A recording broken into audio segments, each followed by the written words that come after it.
come to the front. Our vice chair is Lumina Jane. Our primary sponsor is Emily Shi. Our panelists are Allison Liu, me, Jaden Han, Sean Wang, and Shreya Dinesh.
Everybody, I am Emily Shi. I am the primary sponsor for Bill 82127, and I'm just going to introduce a little bit about it. So this bill bans all cell phone use in elementary and middle schools. Some key benefits of this bill are that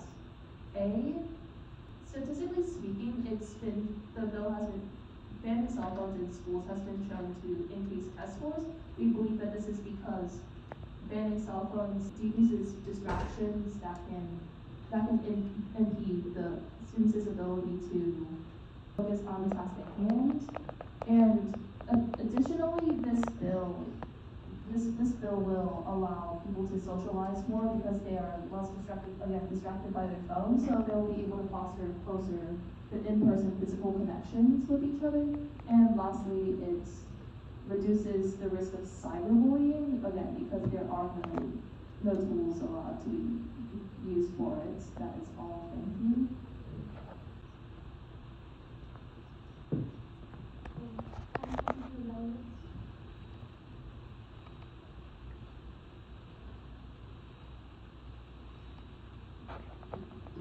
I will try to start.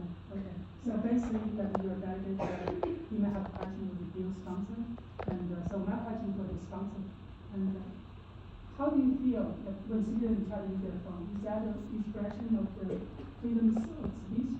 Hi, my name is Shreya Dinesh. I'm another panelist that's supporting this bill.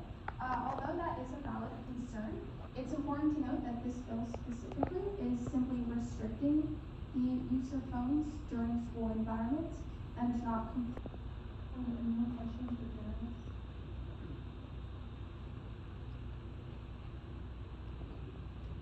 How do you plan on enforcing this bill within schools? What are the procedures and guidelines that administrators are going to follow to enforce this policy?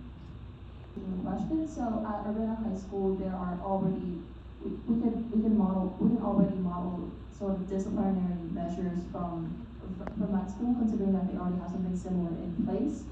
So students' property on school property to come to school. Do you elaborate on that?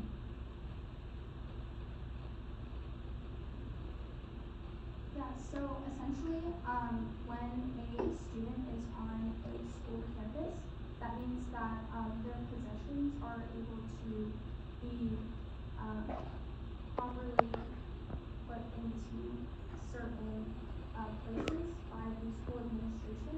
So, for example, Thank you so much for the presentation. I was wondering why the bill is geared towards elementary and middle schools when cell phone usage is more prevalent amongst high schoolers.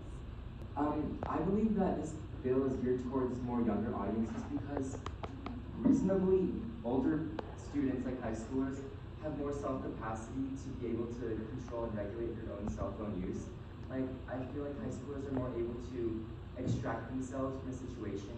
Would there be any exceptions to this rule? For example, if a student doesn't have any sensitivity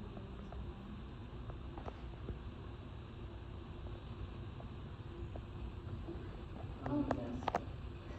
This bill does give exceptions to medical devices, and it also allows teachers to temporarily allow these devices for students. Yeah. So, generally, like, a lot of it has to do with teachers in the classroom having to confiscate cell phones.